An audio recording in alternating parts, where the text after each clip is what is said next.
What's going on, folks? You ever had a problem with your car when you come out, say it's raining or something like that, or it's wintertime, and you try to turn on your windshield wipers and for some reason it won't come on?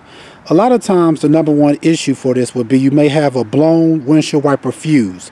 This happens to be a Chevy Impala, and inside of this vehicle you normally can find your fuse inside the vehicle. If you kind of go right in the door, right here in the door, I'm actually on the driver's side.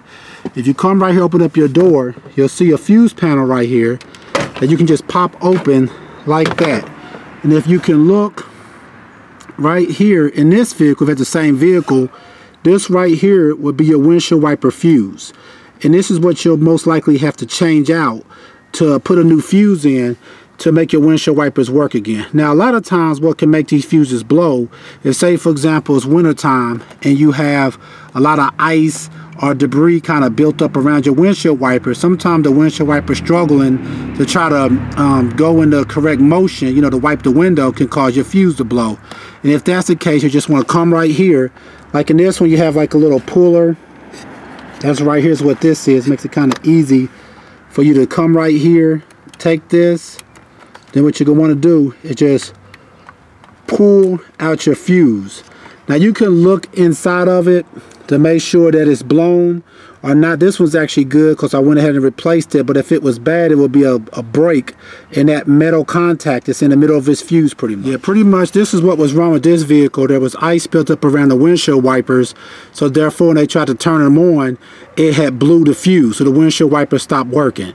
Luckily, this is a pretty cheap fix, and I also would recommend that you know where your windshield wiper fuse is at, as well as just your fuses in general, just in case something like this was to happen and you're out somewhere and you can't get to a store or something. So I would know where your windshield wiper fuses are at, as well as go ahead and buy you a pack of fuses that cost maybe $3 or $4 or something like that, just to keep in your vehicle, just in case this was to happen when you couldn't get to a store to buy some new fuses. A lot of times you'll have a lot of time in your panel. I'm going to put this one back in.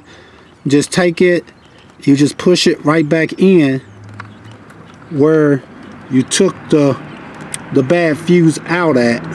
Get this off of there. So I'm just pushing that fuse back in. It's good. But like on this vehicle, if you look in the back of your panel, you'll have some spare fuses right here, just in case it was to blow and say, you know, you're out somewhere and you couldn't buy any more, you could use these spares. But I will always keep these spares full. I always keep you some fuses right here just in case of an emergency.